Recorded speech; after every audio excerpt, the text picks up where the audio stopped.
ನಮ್ಮನೆ ಕೋಳಿ ಎಲ್ಲೆಲ್ಲಿ ಮೊಟ್ಟೆ ಹಾಕುತ್ತೆ ಈ ಮೊಳಕೆ ಬರ್ಸೋದು ಆಯ್ತಾ.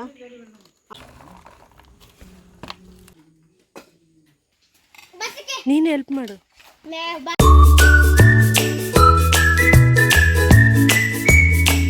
ನಮಸ್ತೆ, welcome back to my channel. ಊರಲ್ಲಿರೋದ್ರಿಂದ ನಮ್ಮ ರೊಟೀನ್ ಎಲ್ಲ ಚೇಂಜ್ ಆಗಿಬಿಟ್ಟಿದೆ.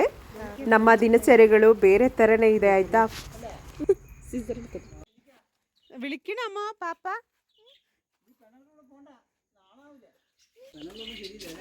ನನಗೂ ನನ್ನ ತಂಗಿಗೂ ಒಂದು ಹೊಸ ಪ್ರಯತ್ನ ಆಯಿತಾ. ಇದನ್ನು ನಮಗೆ ಹೇಳಿಕೊಟ್ಟಿದ್ದು ಪಕ್ಕದ ಮನೆಯವರು. ತಾವರೇ ಬೀಜಗಳನ್ನ ಕೊಟ್ಟಿದ್ದು ಕೂಡ ಅವರೇ. ಅವ್ರು ಹೇಳಿದ್ರು ಖಾಲಿ ಪಾಟ್ಗೆ ನೀರು ಹಾಕಿಬಿಟ್ಟು ಬೀಜಗಳನ್ನ ಹಾಕಿಡಿ, ಮೊಳಕೆ ಬರುತ್ತೆ ಅಂತ. ನೋಡಬೇಕಲ್ವಾ ಎಷ್ಟು ನಿಜ ಅಂತ. ಮೊಳಕೆ ಬಂದಮೇಲೆ ನಿಮ್ಮ ಜೊತೆ ಶೇರ್ ಮಾಡ್ತೀನಿ. ನೋಡಿ ನಾವು ಹೆಂಗೆ ಅಂತ. ಕೆಲಸ ಮಾಡದೆ ಇದ್ದು ಊರಿಗೆ ಹೋದಾಗ ಈ ಥರ ಎಲ್ಲ ಆಗುತ್ತೆ, ಸಣ್ಣ ಪುಟ್ಟ ಮಿಸ್ಟೇಕ್ಗಳು. ಬೀಜನ ಪಾಟ್ಗೆ ಹಾಕೋದ್ಬಿಟ್ಟು ಕೆಳಗಡೆ ಹಾಕ್ಬಿಟ್ಟಿದ್ದೀನಿ.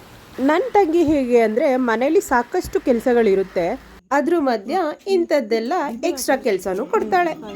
ಅವಳಿಗೆ ಯಾವಾಗಲೂ ಗಿಡ ಇದ್ರ ಮೇಲೇ ಆಸೆ. ನಾನು ಕೂಡ ಅಷ್ಟೇ, ಬ್ಯಾಂಗ್ಳೂರಲ್ಲಿ ಪಾಟಲ್ಲಿ ಗಿಡ ಹಾಕಿದ್ದೀನಿ. ಆದರೆ ಇವಳಷ್ಟು ಅಲ್ಲ, ಇವಳು ಎಲ್ಲಿ ಹೋದ್ರೂ, ಅವಳು ಡ್ಯೂಟಿ ಮೇಲೆ ಹೊರಗಡೆ ಹೋದ್ರೂ ಬರ್ತಾ ಒಂದೊಂದು ತೊಗೊಂಡು ಬರ್ತಾಳೆ. ಹಳ್ಳಿ ಜೀವನ ಒಂಥರ ಚಂದ ಅಲ್ವಾ. ಅಲ್ಲಿ ಇರೋ ಮನುಷ್ಯರಾಗಲಿ ಅಥವಾ ನಾವು ಸಾಕಿರೋ ಪ್ರಾಣಿಗಳು, ನಾವು ನೆಟ್ಟಿರೋ ಗಿಡಗಳು, ಇದೆಲ್ಲ ಒಂಥರ ಮನ್ಸಿಗೆ ನೆಮ್ಮದಿ ಕೊಡುತ್ತೆ. ಸಿಟಿಲಿರೋರಿಗೆ ಹಳ್ಳಿ ಲೈಫ್ ಬೆಲೆ ತುಂಬ ಚೆನ್ನಾಗಿ ಗೊತ್ತಿರುತ್ತೆ. ಹಾಗೆ ನಾನು ಕೂಡ ಬ್ಯಾಂಗ್ಳೂರಲ್ಲಿ ಇದ್ದಾಗ ನಮ್ಮೂರನ್ನ ತುಂಬ ಮಿಸ್ ಮಾಡ್ಕೊತೀನಿ. ಮನೇಲಿ ಅಷ್ಟು ಕೆಲಸ ನಡೀತಾ ಇದೆ, ಮನೆ ಕೆಲಸ ನಡೀತಾ ಇದೆ. ನನ್ನ ತಂಗಿ 2 ಗಿಡ ತಂದುಬಿಟ್ಟಿದ್ದಾಳೆ. ಬಾರೆ ನೆಟ್ಕೊಡೆ ಅಂತೇಳಿ ನಾನು ನೆಡ್ಲಿಕ್ಕೆ ಕೂರಿಸ್ಬಿಟ್ಟು ನನ್ನ ತಂಗಿ ಆಫೀಸ್ ಕಾಲ್ ಬಂದಂತ ಹೋದ್ಲು. ನೋಡಿ ನನ್ನ ತಂಗಿ ಪವರ್ ಹೇಗಿದೆ, ಅಕ್ಕನ ಮೇಲೆ ಎಷ್ಟು ದರ್ಬಾರ್ ಮಾಡ್ತಾಳೆ ಅಂತ. ಹಾಗೆ ಹೀಗೆ ಮಾಡಿ ನನ್ನ ಕೈಲಿ ಗಿಡ ನೆಟ್ಸ್ಬಿಟ್ಲು.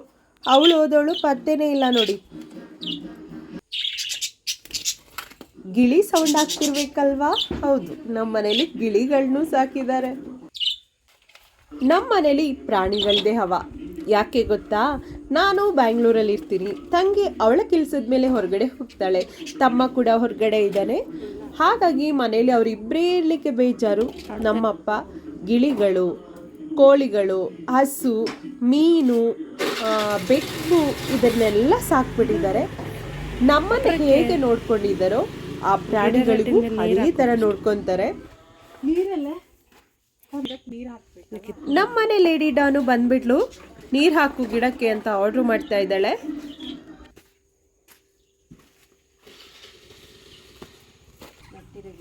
ಏನಂತಾಳೆ ಗೊತ್ತಾ, ಒಂದು ಗಿಡಕ್ಕೂ ನೀರು ಹಾಕಕ್ಕೆ ಬರಲ್ವಲ್ಲೇ ನಿಮಗೆ ಅಂದ್ಲೋ. ನಾನಂದು ಈಗ ನೆಟ್ಟಿರೋ ಗಿಡ ಅಲ್ವಾ, ಇಷ್ಟು ಸಾಕು ಅಂತ ಇದ್ದೀನಿ. ಗಿಡ ನೆಟ್ಟಿದ್ದು ಆಯಿತು, ನೀರು ಹಾಕಿದ್ದು ಆಯಿತು. ಆಮೇಲೆ ನನ್ನ ಮನೆ ಬಾಸ್ ಇದ್ದಾನೆ ಅಲ್ವಾ, ಕ್ರಿಕೆಟ್ ಆಡು ಅಂತ ಹಾಡಿ ಬಾಲೇ ಹೋಯ್ತು.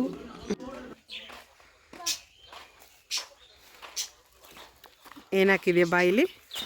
ಬಾಲ್ ಹೋಯ್ತು ಅಂತ ಬಾಲ್ ಹುಡುಕಕ್ಕೆ ಹೋದ್ರೆ ನಮಗೇನು ಸಿಕ್ತು ಗೊತ್ತಾ? ನೋಡಿ ಅಲ್ಲಿ ಬಾಲ್ ಹುಡುಕ್ತಾ ಹೋಗಿ ಬಾಲ್ ಸಿಕ್ತು. ಬಾಲ್ ಪಕ್ಕದಲ್ಲಿ ಮತ್ತೊಂದೇನೋ ಸಿಕ್ತು. ನಮ್ಮ ಕೋಳಿಗಳು ಎಲ್ಲೆಲ್ಲಿ ಮೊಟ್ಟೆ ಇಡುತ್ತೆ ಅಂತ ನಮ್ಮ ಕೋಳಿಗೆ ಮಾತ್ರ ಗೊತ್ತು. ಸಂಜೆ ಹಂಗೆ ನಾವು ನೆಕ್ಸ್ಟ್ ಡೇಗೆ ಮರಳು ಸಾಣಿಸ್ಬೇಕಾಗಿತ್ತು. ಯಾಕಂದರೆ ಇವತ್ತಿಂದು ಗಾರೆ ಕೆಲಸ ಮುಗಿಸಿ ಎಲ್ಲರೂ ಹೋದರು. ನೆಕ್ಸ್ಟ್ ಡೇಗೆ ಏನು ಬೇಕೋ ಅದನ್ನು ಸಾಣಿಸಿ ಎತ್ತಿಟ್ಕೊಳ್ತಾ ಇದ್ದೀವಿ. ನೀವು ಅನ್ಕೋಬೋದು, ಇವಳೇನಪ್ಪ ಈ ಥರ ಕೆಲಸ ಮಾಡ್ತಿದ್ದಾಳೆ ಅಂತ. ಹೌದು, ಕೆಲಸ ಮಾಡೋದ್ರಲ್ಲಿ ಏನು ತಪ್ಪಿದೆ? ಬ್ಯಾಂಗ್ಳೂರಾದರೆ ಏನು, ಊರಾದರೆ ಏನು, ನಮ್ಮ ಕೆಲಸ ನಾವು ಮಾಡ್ಬೋದಲ್ವಾ. ಎಲ್ಲರೂ ಹೋಗಿ ಬನ್ನಿ, ಬಾಯ್. ರಾತ್ರಿ 8 ಗಂಟೆಗೆ ಒಂದು ಫೋನ್ ಬಂತು ಅಜ್ಜಿ ಮನೆಯಿಂದ, ಎಲ್ಲರೂ ಹೊರಟಿದ್ದೀವಿ ಬೇಗ ಬನ್ನಿ ಅಂತ. ಆಮೇಲೆ ಅಲ್ಲಿ ಹೋಗಿ ನೋಡಿದ್ರೆ ಇವರೆಲ್ಲ ಗುಡ್ಡೆ ಹಾಕ್ಕೊಂಡು ಹೊರಟಿದ್ದಾರೆ. ಎಲ್ಲಿಗೆ? ಧರ್ಮಸ್ಥಳಕ್ಕೆ. ನಮ್ಮ ಚಿಕ್ಕಪ್ಪರು, ಅತ್ತೆಂದ್ರು, ಮಕ್ಕಳು ಎಲ್ಲ ಸೇರ್ಕೊಂಡು ಹೋದ್ರು. ಬಟ್ ನಾವು ಹೋಗಲಿಲ್ಲ. ನಮ್ಮ ಮನೆಯಿಂದ ಪಪ್ಪ ಹೋಗಿದ್ರು.